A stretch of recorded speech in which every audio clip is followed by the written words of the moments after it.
Datar. Oke, hello guys, saya dengan Kurnia Bijaksana. Sebut saja Agra. Dengan dan Agra, kami dari The Primal Brothers. Jadi kami adalah halaman yang mencoba untuk memberikan edukasi kepada teman-teman terkait pengetahuan tentang kesehatan modern dan juga di dunia seputar fitness dan kebugaran. Oke, kita mau bahas apa nih sekarang nih enaknya?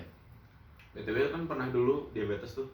Ceritain dah gimana. Oh iya, jadi ya benar kemarin bulan lalu ya saya masuk rumah sakit dan pas pulang-pulang itu didiagnosis sama dokter saya kena yang namanya diabetes. Nah cuman sekarang 3 minggu sama Agra ini diberi bimbingan dalam tanda kutip ini untuk menjalani sehingga bisa sembuh gitu. Mungkin kemarin bisa dijelasin dulu ya, saya kan nggak terlalu paham, nggak terlalu ingat juga pas di rumah sakit itu kondisinya kayak gimana sih? Pertamanya tuh kok lu ketawa? Biasa gitu.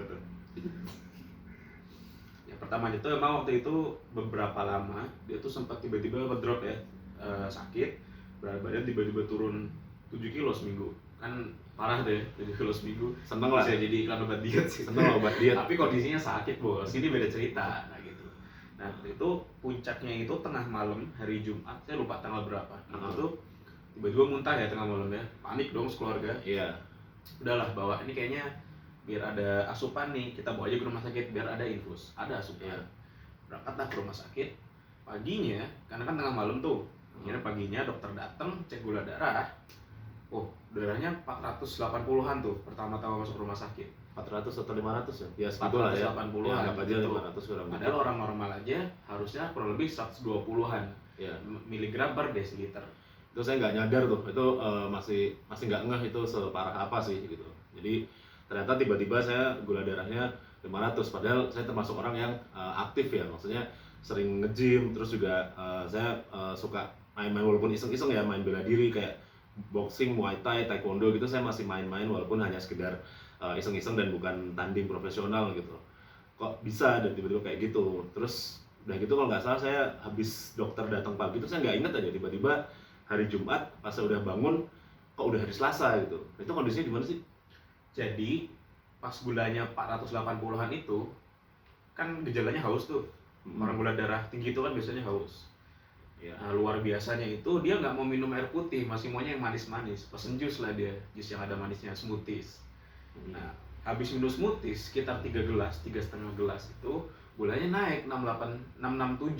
Dan itu waktu itu saya nggak nyadar, setengah sadar. Saya nggak nyadar, saya waktu itu pesen pakai ojek online, pesen minuman yang manis. Karena waktu itu haus banget kan, ditinggal pas di rumah sakit sendiri. Yang lain Jumatan saya enggak gitu. Saya tuh setengah sadar aja, masih agak-agak inget ada apa namanya mau pesen gitu. Cuman nggak inget banget aja gitu. Tiba-tiba minumannya datang saya minum. Jadi itu kondisinya udah setengah nggak sadar, mungkin karena gula darah yang tinggi ya. Ya, nah pas gulanya udah 667 itu dicek terakhir, kesadarannya makin lama makin turun. Kalau kata suster sih kayaknya tidur doang nih, karena kan tapi napasnya jadi berat dia, tidur napasnya jadi berat. Terus sampai sesak napas juga dikasih lah oksigen tambahan gitu. Waktu itu kayak gitu. Nah, cuman uniknya adalah sejak itu tuh sore ya, kalau nggak salah habis asar dia tuh mulai nggak sadar, sampai besok dia baru bisa melek gitu. Besok paginya baru melek, kayak ini orang kagak sholat gimana nih gitu kan. Sakit terus Ya, saya juga nggak gitu. inget juga itu, inget besoknya melek tuh nggak inget juga tuh. Betul. Nah besok siangnya dokter datang, suster gimana nih kok saya nggak dikabarin. Dia tiba-tiba nggak sadar itu, kalau kata dokter sebenarnya itu kondisi koma. Jadi, cuman suster itu bilang dia cuma tidur dan nggak mau makan. Kan sudahlah di suster di sebuah rumah sakit ya. Jadi waktu itu keluarga panik semua karena tiba-tiba dokter bilang kok ini orang nggak dikabarin udah kayak gini kondisinya. Jadi ya ibaratnya sampai seorang dokternya aja panik dan marah ke susternya pada waktu itu ya. Ya itu kan agak-agak bikin panik ya kondisinya, pasti orang bakal panik gitu. Sementara saya sendiri nggak nyadar ada apa sih ini. Terus beberapa lama setelah itu sampel urinnya diambil gitu, ternyata dia darahnya udah mulai asam. Kan aneh dong, pH darah harusnya netral, ada sistem buffernya kan, dia tiba-tiba asam. Ada apa nih? Bisa dijelasin mungkin maksudnya kenapa sih kok bisa asam gitu, terus nanti efeknya apa sih, coba bisa dijelasin mungkin ya. Ternyata itu darahnya asam itu dia udah sampai pada kondisi diabetes ketoasidosis. Ketoasidosis. Jadi semacam keracunan asam gara-gara keto. Maksudnya gini, orang kalau misalnya sumber daya utamanya kan karbohidrat tuh. Kalau karbohidrat nggak ada, ambil dari lemak gitu kan. Nah, uniknya adalah otak kita dia cuma mau karbohidrat. Ya kalau misalnya antara karbo sama lemak, pilihannya cuma mau karbohidrat doang, gula. Jadi tubuh sebenarnya bisa karbohidrat sama lemak, tapi otak maunya prefer karbohidrat gitu ya. Betul. Karena karbohidratnya nggak ada, ternyata tubuh punya cara lain. Itu bentuklah namanya badan keton bodies. Nah, keton bodies ini bisa pakai energi sama otak. Kalau lemak cenderung enggak lah gitu. Iya. Nah, masalahnya adalah badan keton ini sifatnya asam dalam tubuh. Bentar. Tapi katanya tadi tubuh nggak bisa memakai karbohidrat. Tapi gula darahnya tinggi. Itu gimana? Nah, itu karena diabetes itu kan gula darahnya tinggi, diabetes tipe 2 ya. Iya. Gula darahnya tinggi karena badannya tanda kutip nggak mau nerima gula. Badannya kayak makan mulu, enak lah, kagak mau gitu loh. Iya. Badan tuh tanda kutip seperti itu. Nanti mungkin kita bisa bikin pembahasan lagi ya, maksudnya diabetes itu kenapa gulanya tinggi tapi nggak bisa begini begitu, kita coba bikin detailnya ya, karena ini bisa satu video sendiri lagi. Nah sekarang lanjut ya tadi, habis itu gimana? Habis itu Keton asam gitu kan? asam, akhirnya dokter bilang darahnya asam. Kenapa bisa di koma? Nah, dia sampai koma itu tanda kutip respon tubuh biar pH-nya stabil dulu. Jadi dia mulai bisa sadar kalau pH-nya udah mulai stabil.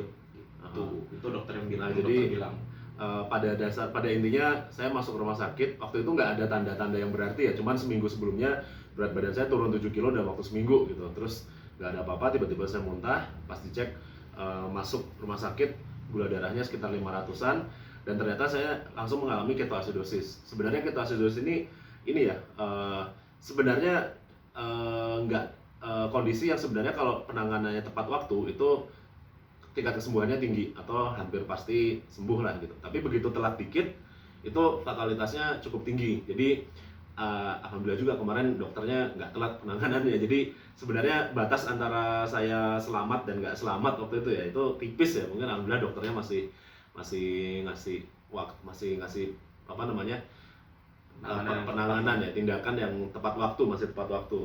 Terus ya udah akhirnya habis dari situ jadi tadi udah dijelasin ya tentang ketoasidosis, intinya darah jadi asam. Kembalilah saya ke intinya sudah berapa hari saya dibolehin pulang ya. Waktu itu gula darah saya udah mulai turun dibilang istilahnya, dan udah mulai makan. Terus karena udah didiagnosa dengan diabetes, waktu itu saya sempat depresi ya. Maksudnya bisa dibilang diabetes udah nggak boleh minum manis lagi, udah nggak boleh makan karbo lagi, seumur hidup harus sama istilahnya insulin atau metformin terus gitu. Kalau enggak, dan kemungkinan makin lama makin komplikasi, bisa diamputasi, bisa buta, bisa ini itu segala macem. Umur baru 29 ya? Umur baru Mana gak stres? Depresi waktu itu jadinya.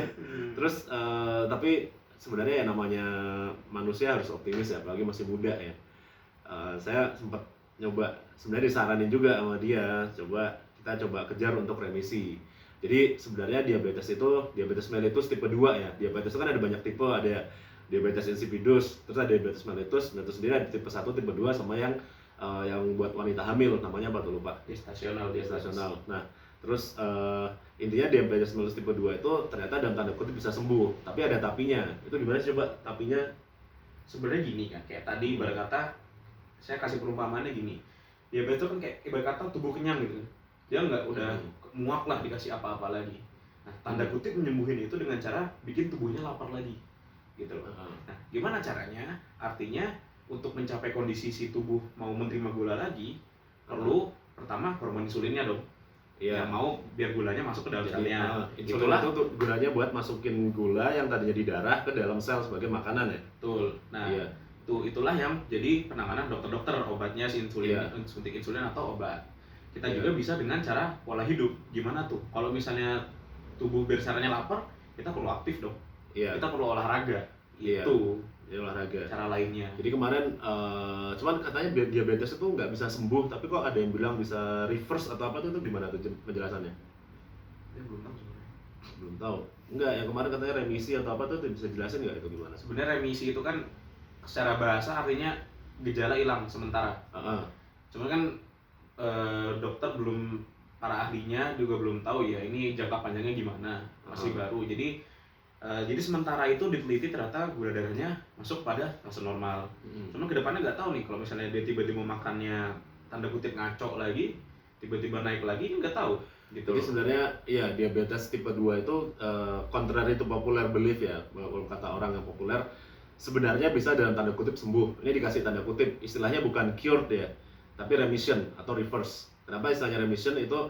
Karena gula darahnya bisa kembali ke level orang sehat gitu ya, dan itu untuk jangka waktu tertentu yang cukup panjang.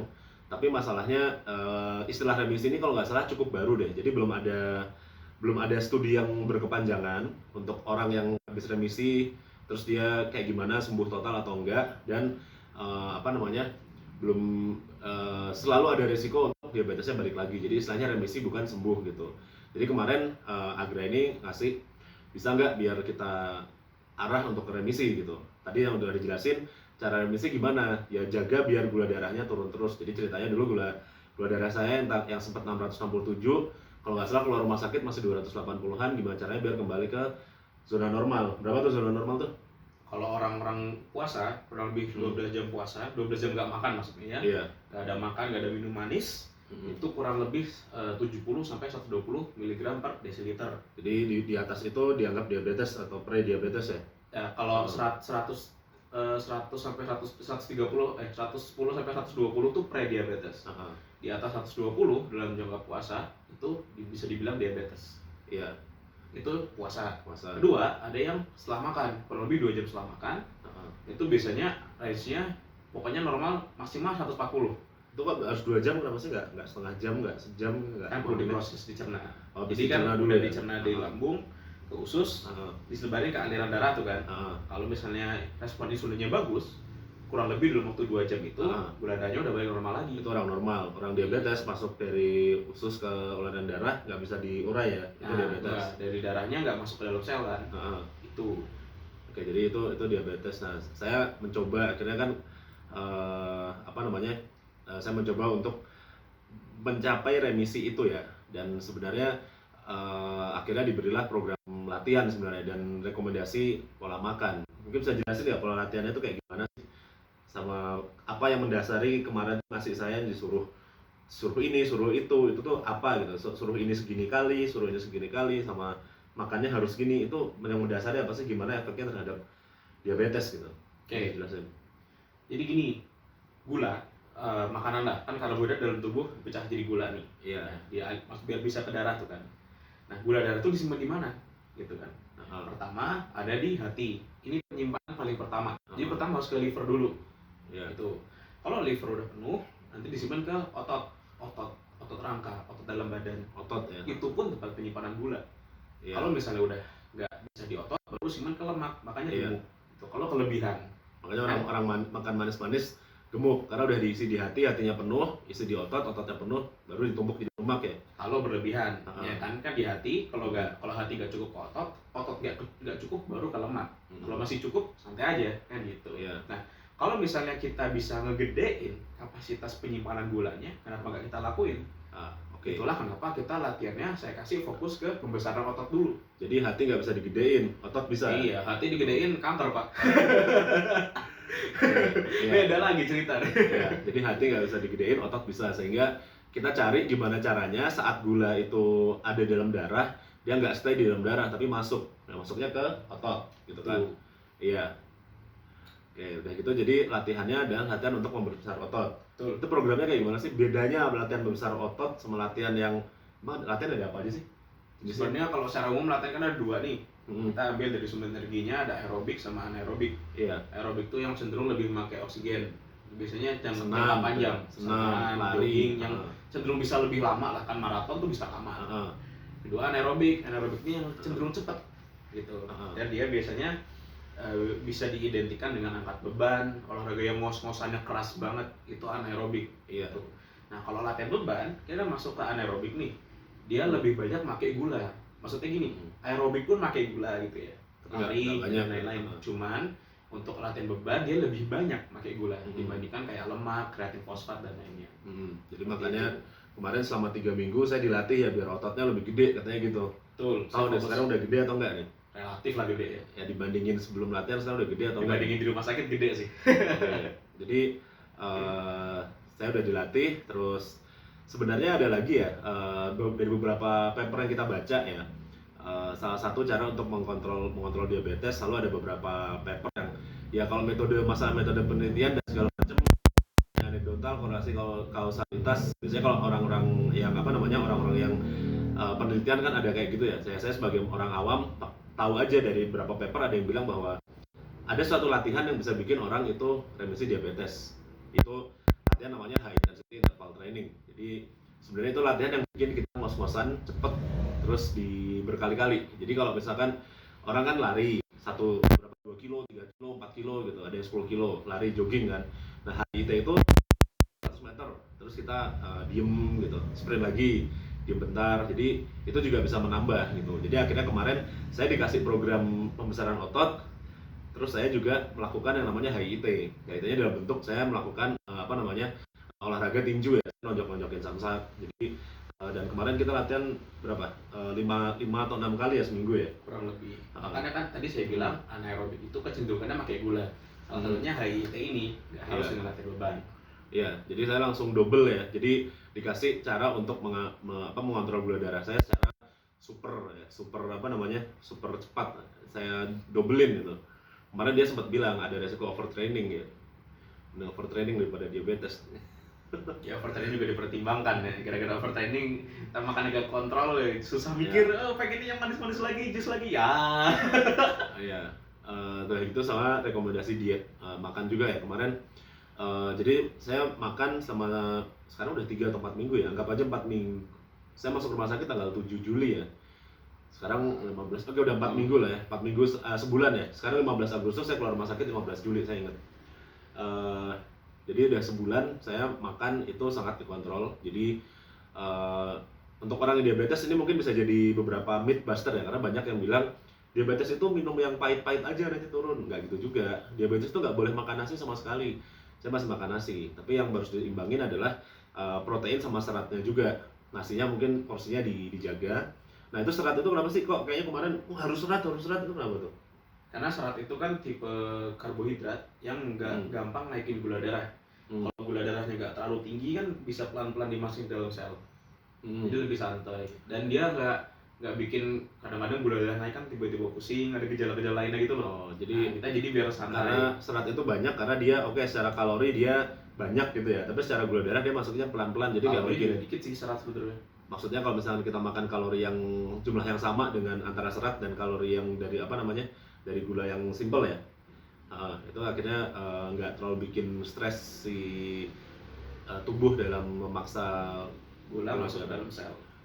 Kayak gitu. Mungkin pada nggak paham juga ya, nanti mungkin kita bikin video yang lainnya bikin lebih lebih simple ya. Ini video pertamanya. Oke, terus jadi saya makan banyak serat, terus protein juga banyak, tapi karbohidrat sederhana istilahnya yang kayak nasi putih, gula itu sangat-sangat saya kurangin. Tapi makan yang lain, kalau orang bilang bang kalau diabetes tuh nggak boleh makan banyak. Nggak, tadi saya makan malam makan ayam 1 tambah hati ampela. bukan 1 potong, 1 ekor. Tambah hati ampela. Ya, tambah masih ada hati ampela juga segala macam. Dan ya sekarang mungkin udah 4 minggu kita berproses. Ini saya punya ini ya alat pengecekan gula darah ya. Nggak tahu nih kelihatan nggak di kamera. Ini saya akan lihat dulu, ini ada tanggalnya nih. Ini pertama keluar rumah sakit, ntar ini harus ini terus nih diklik-klik dulu terus nih. Tanggal rumah sakit itu tanggal 15 ya kita keluar ya. Ntar saya mau scroll dulu ini, soalnya di sini data-datanya disimpan semua nih setiap kali saya ngecek gula darah. Ntar. Jadi pertama keluar rumah sakit itu ada gula darahnya masih tinggi banget. Waktu itu tuh dia makan nasi setengah porsi sama ayam goreng setengah, ayam goreng fried chicken yang bertepung. Nah ini nih segini. Gulanya 296, kelihatan kan ya? 296. Ini masih 3 kalinya orang normal, yang mana orang normal kan 100-an, anggap aja 296 nih, ini pertama kali keluar rumah sakit gitu. Waktu itu pusing ya? Bukan pusing, lemes ngantuk. Nah, lemes dan ngantuk ya. Itu gejalanya. Sekarang kita cek sekarang. Ini berarti nggak masuk gula darah puasa karena terakhir tadi saya makan jam 6 ya? 3 jam lalu 3 jaman yang lalu ya. Kalau 2 jam setelah makan pun kurang relevan juga, tapi anggap aja mungkin mirip kayak gula darah puasa ya. Coba ya kita ini ya, kita pasang ini alat tesnya. Caranya gini, ini namanya lancet, jadi semacam buat nusuk, buat ngambil sampel darah. Nanti darahnya taruh ke sini ke receivernya atau ke stripnya, nanti kelihatan si gula darahnya berapa. Ini ada darah, ini darahnya saya ambil ya. Ini kita lihat ya. Ouch. Kita ambil dan kita lihat di 106 ya, 106. Berarti gimana nih? 106 nih tandanya gimana nih? masih normal, masih bagus. Jadi udah kayak mau normal ya, udah kayak orang normal. Masih agak tinggi, cuman energi udah masuk normal. Normal ya, berarti ini dong, udah sembuh atau Ya gimana? Kita kan belum tahu kalau dia makannya tiba-tiba crash, tiba-tiba itu lagi. Kita sebenarnya kan bisa memastikan sembuh kalau dia udah makannya kayak normal, yang bener-bener minum manis banyak, atau makan all you can eat, mungkin makan banyak. Udah kemarin kan kamu diajak. Tapi kan porsinya yang diatur. Waktu all you can eat masih banyak sayur makannya. Coba kalau all you can eat-nya nasi goreng. Makan semua itu. Makan nasi goreng mapain ke all you can eat, mamang depan aja. Ya, jadi ini sekarang saya 106 ya gula darahnya ya. Not bad untuk orang yang habis ketoasidosis.